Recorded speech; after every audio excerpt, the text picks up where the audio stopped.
अस्सलाम वालेकुम प्यारे बच्चों। एट्थ क्लास के साइंस से एक और topic pollution of air and water आज हम पढ़ रहे हैं। तो हम इस चैप्टर का पहला टॉपिक पढ़ रहे हैं। इंट्रोडक्शन भी होगा और टॉपिक को आगे भी ले जाएंगे। डियर स्टूडेंट्स, आपको मालूम होगा कि हमारे एनवायरनमेंट जो है ये गंदी और अनवांटेड मैटर से भरी पड़ी है।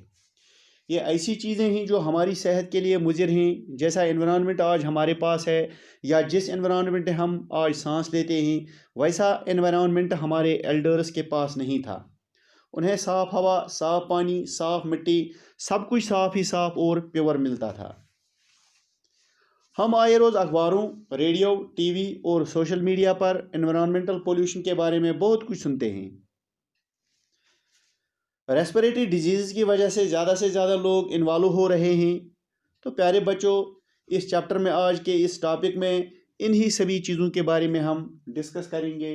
इन्हीं चीज़ों के बारे में हम आज पढ़ेंगे। प्यारे बच्चों, हम फूड के बगैर कुछ टाइम ज़िंदा रह सकते हैं, लेकिन हम हवा के बगैर कुछ सेकंड भी ज़िंदा नहीं रह सकते।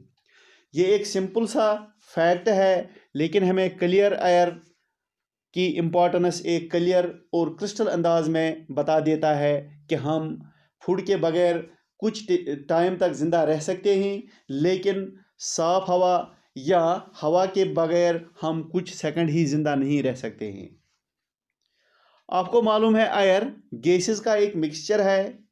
इसमें वॉल्यूम के एतबार से ऑक्सीजन की जो परसेंटेज है वो 21% है, नाइट्रोजन की परसेंटेज 78% है। इसके अलावा इसमें दूसरे गैसेस जैसे carbon dioxide, methane, ozone, noble gases बहुत ही कम तादाद यानी 1% में हैं। क्या आपको मालूम है प्यारे बच्चों कि ओजोन की फार्मूला क्या है? क्या आपको पता है ये? हाँ, ये है O3। यानी 3 ऑक्सीजन के जो एटम्स हैं ये आपस में मिलकर ओजोन बनाते हैं। ऑक्सीजन मॉलिक्यूल जो है उसकी फार्मूला O2 है, लेकिन ओजोन की फार्मूला O3 है। प्यारे बच्चों, आपने ब्रिक किलन का नाम सुना होगा। यहाँ पर ईंट भट्ठे होते हैं, इनसे धुआं और धूल यानी डस्ट हमेशा निकलता रहता है, तो ये आसपास के हवा को कंटेमिनेट करता है। इसी तरह एक बिजी रोड का तो एक्सपीरियंस होता ही होगा आपको, वहाँ भी डस्ट और स्मोक हर वक्त उठता ही रहता है। यही हाल फैक्ट्रीज़ के सराउंडिंग एरियाज़ का भी होता है। यहाँ की हवा भी डस्ट और स्मोक या ऐसे दूसरे पार्टिकल से भरी रहती है जो हमारी सेहत के लिए मुज़िर हैं। तो प्यारे बच्चों, हवा के साथ ऐसी चीज़ें मिल जाती हैं जो अनवांटेड कहलाती हैं या जिनकी ज़रूरत हवा में नहीं होती है या जिनकी मौजूदगी से हवा हमारे लिए नुकसानदेह बन जाती है। तो इसी को हम एयर पोल्यूशन बोलते हैं या एयर पोल्यूशन कहते हैं। इससे क्लाइमेट में भी चेंज हो जाता है। क्लाइमेट जो हमारा है उसमें भी ऐसी ड्रास्टिक चेंज हो जाती है जो हमारे लिए अनबियरेबल होती है। Air pollution is the presence of substances in atmosphere that are harmful to the health of humans and other living beings or cause damage to the climate। अब प्यारे बच्चों, हम देखेंगे कि एयर किस तरह और क्यों कर पोल्यूट हो जाता है। ऊपर मैंने आपको बताया कि हवा में मौजूद गैसेस हैं, ये हमारे लिए और माहौल के लिए ज़रूरी हैं। इनकी परसेंटेज भी पहले से ही फिक्सड है। अगर इन गैसेस के अलावा हवा के साथ कोई और चीज़ मिल जाए जिसके हवा के साथ होना ज़रूरी नहीं है, यानी जितनी चीज़ें हवा में होती हैं, नेचुरली पाई जाती हैं, तो वो हमारे लिए ठीक हैं, वो हमारी सेहत के लिए भी ठीक हैं, वो हमारे माहौल के लिए भी ठीक हैं।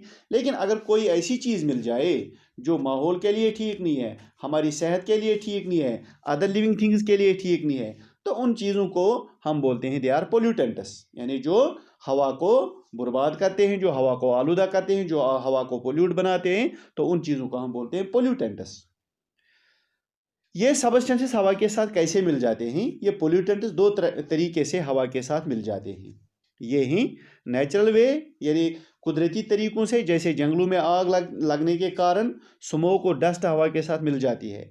इसी तरह कहीं पर वोल्केनिक इरप्शंस होते हैं, तो वहाँ से डस्ट और ऐश और दूसरे जो अनवांटेड गैसेस होती हैं वो हवा के साथ मिल जाती हैं। तो इन चीज़ों को जो नेचुरली हवा के साथ मिलकर उसकी क्वालिटी ख़राब करते हैं, तो हम इन तरीक़ों को बोलते हैं नेचुरल सोर्सेज ऑफ पोल्यूशन। यानी ये नेचुरली आते हैं, कुदरती तौर से आते हैं, इनमें इंसान का कोई हाथ नहीं होता है, इसलिए वो कहे जाते हैं नेचुरल सोर्सेज ऑफ पोल्यूशन।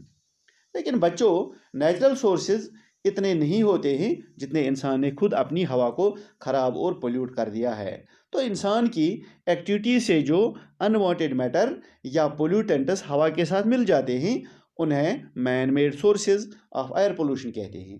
इनमें power plants, factories, automobile exhausts, burning of wood and डंग।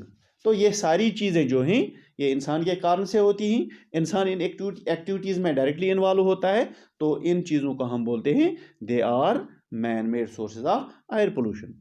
आपको मालूम होगा कि छोटे बच्चे इस पोल्यूशन के ज़्यादा शिकार होते हैं।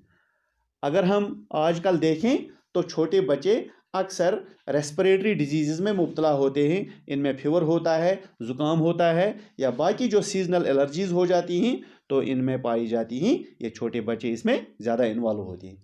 व्हीकल्स या गाड़ियाँ जो हैं ये हवा में बहुत ही जहरीली गैस छोड़ते हैं, जैसे carbon dioxide, carbon monoxide, nitrogen oxide, smoke. Carbon monoxide जो होता है बहुत ही जहरीली गैस होती है। इससे हमारे खून में ऑक्सीजन कैरिंग कैपेसिटी कम हो जाती है। हमारे जिस्म के अंदर ऑक्सीजन की जो परसेंटेज होती है वो कम होती है। हमारे खून में ऑक्सीजन की परसेंटेज कम हो जाती है। ये कैसे बन जाता है? जब कोई भी फ्यूल इनकम्प्लीट कंबस्चन हो जाती है उसकी, यानी कंप्लीटली वो नहीं जले, इनकम्प्लीटली जले, तो उससे पैदा होती है ये कार्बन मोनोऑक्साइड गैस। विंटर्स में हम धुंध देखते हैं, हम दूर दूर तक नहीं देखते हैं, हमें धुंधला दिखाई देता है। यानी धुंध देखते हैं जो पूरी ज़मीन और आसमान को कवर करती है। ये धुंध या स्मोक जो होती है ये स्मोक और फॉग की बनी होती है। इसमें नाइट्रोजन ऑक्साइड होते हैं जो अदर पोल्यूटेंट्स हवा के साथ मिलकर हवा को नुकसानदेह बनाते हैं। इससे बहुत सारी ब्रीथिंग डिफ़िकल्टीज जैसे अस्थमा, कफ और बच्चों में वीजिंग कफ हो जाती है। इसके अलावा ये जो धुंध होता है इससे बहुत सारे एक्सीडेंट्स भी हो जाते हैं। बहुत सारी इंडस्ट्रीज़ इस पोल्यूशन के लिए रेस्पॉन्सिबल हैं, जिनमें से पेट्रोलियम रिफाइनरीज़ हैं। इनसे बहुत से पोल्यूटेंट्स निकलते हैं, जैसे सल्फ़र डाइऑक्साइड, नाइट्रोजन डाइऑक्साइड। या सल्फ़र डाइऑक्साइड एक ख़तरनाक जहरीली गैस है। इससे लंग्स परमानेंटली डैमेज हो जाते हैं। ये कहाँ से निकलता है? ये निकलता है पावर प्लांट से, जहाँ कोल को जलाकर बिजली बनाई जाती है। इसी तरह की एक और किस्म की पोल्यूटेंट्स हैं जिनको CFC या क्लोरोफ्लोरोकार्बन्स बोलते हैं। ये निकलते हैं रेफ्रिजरेटर से और ACs यानी एयर कंडीशनर से। और इसी तरह एक और चीज़ है एरोजॉल स्प्रे जिनको बोलते हैं, इससे ये निकलते हैं। तो ये जो क्लोरोफ्लोरोकार्बन्स हैं इनसे ओजोन की लेयर जो है हमारे एटमॉस्फेयर की ऊपरी लेयर में है, जो हमें अल्ट्रा वायलेट रेडिएशन जो सन से निकलती हैं, जो हमारे लिए हार्मफुल होती हैं, इनसे बचाता है। तो इसमें इस CFC से होल्स पैदा हो जाते हैं, छोटे छोटे सुराख बन जाते हैं, छेद बन जाते हैं। तो इन सुराखों से ये निकलता है, ये अल्ट्रा वायलेट रेडिएशन निकलती हैं जो डायरेक्टली हमारे इस ज़मीन पर पहुंचकर जो भी लिविंग थिंग्स हैं इनको नुकसान पहुंचाता है। इंसानों में स्किन कैंसर या दूसरी बीमारियां इससे फैल जाती हैं। हम इन हार्मफुल रेडिएशन के शिकार हो जाते हैं, लेकिन आजकल CFCs को दूसरे लेस हार्मफुल केमिकल से रिप्लेस किया गया है। तो इस एतबार से देखिए इसमें एक रोक लग गई है। इसके अलावा व्हीकल से कुछ ऐसे पार्टिकल्स रिलीज़ हो जाते हैं जो हवा में रहकर विजिबिलिटी कम करते हैं। जब हमारे सांस के साथ हमारे जिस्म में जाते हैं तो बीमारी फैलाते हैं। ये पार्टिकल्स कुछ इंडस्ट्रीज़ जैसे स्टील और आयरन इंडस्ट्रीज़ या इसी तरह सीमेंट इंडस्ट्रीज़ निकालते हैं। तो प्यारे बच्चों, ये था इस एयर पोल्यूशन या वाटर पोल्यूशन के लिए एक इंट्रोडक्टरी टॉपिक। तो अगला टॉपिक जो होगा वो अगला कल होगा इंशाल्लाह। तो उसमें हम डिटेल डिस्कस करेंगे अगले इस टॉपिक के बारे में। तब तक थैंक यू।